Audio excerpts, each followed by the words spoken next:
Welcome to Alex Browning's terrible, horrible, no good, very bad day. He's your average teenager with above average premonitions and a bad decision to read aeroplane books before his high school trip to Paris. So the universe isn't really being subtle with its warnings. His alarm clock stops at 1 a.m., a magazine shows a fiery plane crash, and his luggage tag comes from a funeral home. If foreshadowing were a person, it would be slapping Alex across the face. Moving on to JFK Airport, we meet our soon-to-be traumatized French class. We meet Carter, who's a varsity jacket-wearing bully whose emotional range spans from angry to angry. Now, I'm really mad.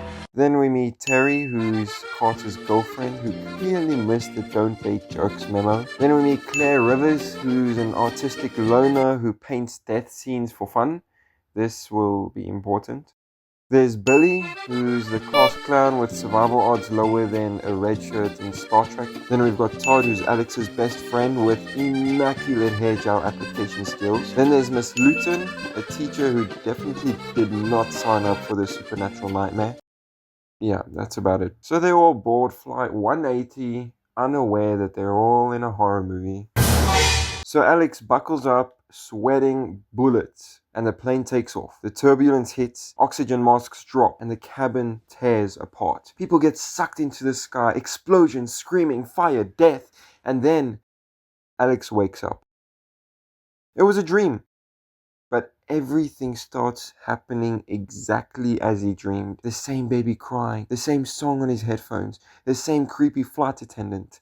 But here's my issue with this plot. Somehow, Alex remembers every detail of a dream that never really happened. Most people can't remember what they ate yesterday, but this kid memorizes an entire plane crash, including who dies, in what order. That's some super memory right there. So Alex freaks out big time. He fights, he yells about the plane exploding, and he gets kicked off the flight. In the mess, 6 others get dragged off too. Todd, Claire, Carter, Terry, Billy, and Miss Luton. But here's another issue I have. Somehow, airport security in 2000 was super relaxed about teams screaming about bombs on planes. Instead of being arrested, Alex just gets walked out to the terminal. And weirdly, his freak out gets 6 other people kicked off too. In real life, they would have tapped him down and arrested him and questioned him and all of those shenanigans. So I don't buy this. I mean, if security was so chill about this, no wonder 9/11 was such a surprise. So in the terminal, Carter is 2 seconds away from rearranging Alex's face when they see it.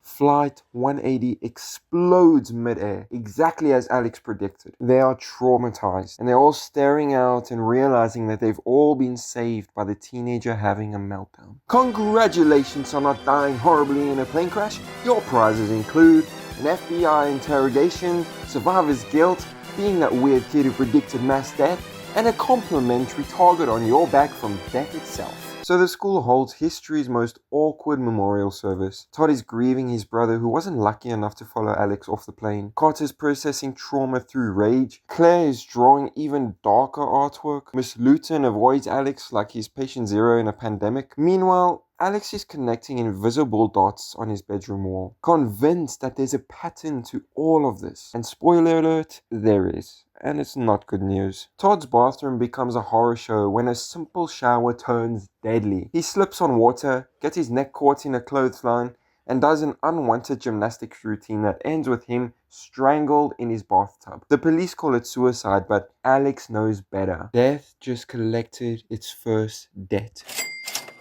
So Alex sneaks into the funeral home to see Todd's body and bumps into Claire, who's there for the same reason. Together they form the We Know Death is Hunting Us Club. Membership 2. But here's another problem I have with this movie. Todd's death breaks all rules of common sense. The water placement, the clothesline hang, the perfect series of slips needed to strangle himself. Death must be pretty good at setting traps. Also, what teenager has a clothesline in their bathroom? In 2000 they had these new things called dryers. Now Alex turns his bedroom into a crazy detective board.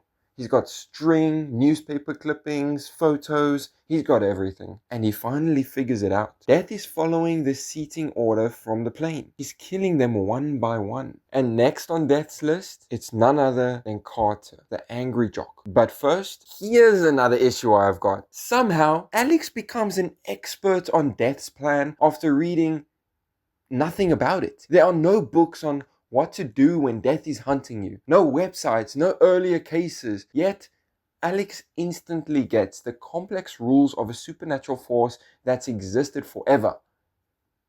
I guess we'll just go with it. Now, Terry has a big fight with Carter and storms away, saying that he can just drop dead. But the irony hits faster than the city bus that immediately flattens her into a sidewalk pancake. The survivors watch in horror as death checks another name off its list. But here's another issue I've got with this movie. This bus apparently has some ninja stealth powers or something, because nobody hears her coming, least of all Terry, who doesn't notice a huge vehicle speeding towards her. Also, why is this bus driving so close to the curb at that speed? I mean, is the bus driver working for death or something?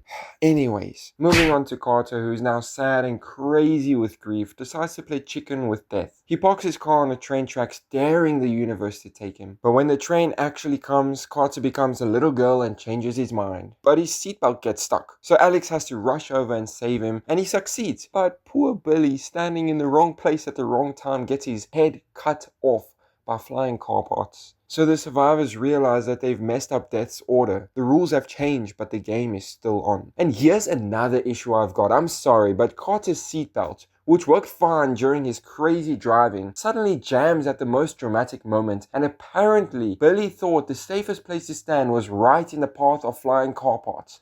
Also, Alex somehow outruns a speeding train to catch Carter's car. Olympic runners would be jealous. Moving on to Miss Luton, who's packing her bags to leave town because she's convinced that Alex is bad news. So in her kitchen, Death sets up a whole chain reaction of doom. And just to cut it short, because I've got another problem with this is how it all went down. Coffee mug cracks. Vodka drips onto computer. Computer explodes. Kitchen catches fire. She slips and gets stabbed by a kitchen knife. House explodes because Death likes to be extra. And here's my problem with this. Miss Luton's computer must run on rocket fuel instead of electricity, because a few drops of vodka cause a huge explosion, followed by a knife that jumps up to stab her. Then her whole house blows up because, I don't know, are there any reasons? Anyways, back to Alex, who's now hiding in a cabin trying to figure out Death's new hit list. So he somehow figures out that Claire is next, and he rushes to her house during a storm. And he does make it in time to see her home turn into a death trap full of loose wires and water, and he saves her by inches, nearly getting electrocuted himself. But then the scary realization hit him. He's next. But how does Claire's house turn into an electrical danger zone faster than you can blink? Somehow rain makes all her home's wiring instantly exposed. Also, Alex can drive to her house during a crazy storm despite fallen trees and flooded roads that would stop any normal person. But anyways, it's almost over. So Alex runs into the woods as nature itself tries to kill him. Lightning strikes, trees fall, water pools dangerously near electrical stuff. So then he hides in a metal shed. Smart choice, dumbass. But he does manage to escape every trap that Death sets. So for now, Death seems beaten. But come on, how does Alex, with no weather training at all, somehow dodge multiple lightning strikes aimed right at him? And lightning, which is totally random by the way, acts like it's personally chasing him. Also, hiding in a metal shed during a lightning storm? Really? Bad idea. But I guess Death just respects the clever thinking more than common sense, you know. So 6 months pass and there's 3 survivors left. Alex, Claire and Carter, who decide to go to Paris to celebrate, thinking that they've beaten Death at its own game. But then at a cafe, Carter asks, "Because you're still next." Alex sees the sign. A reflection of a bus, a familiar song playing, a loose sign overhead, and the camera pans up to the swinging sign. It falls, and the screen cuts to black.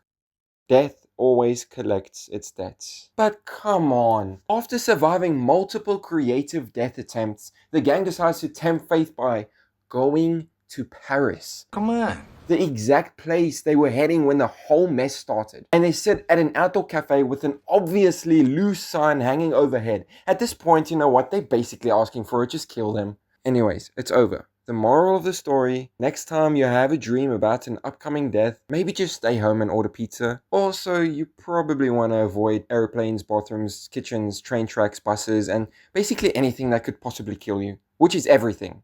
So, sweet dreams. If you enjoyed this video, make sure you like and subscribe so you don't miss another video. And if you have any movie recommendations or series recommendations that you want to see me do a recap on, leave it down in the comment section and we'll do it.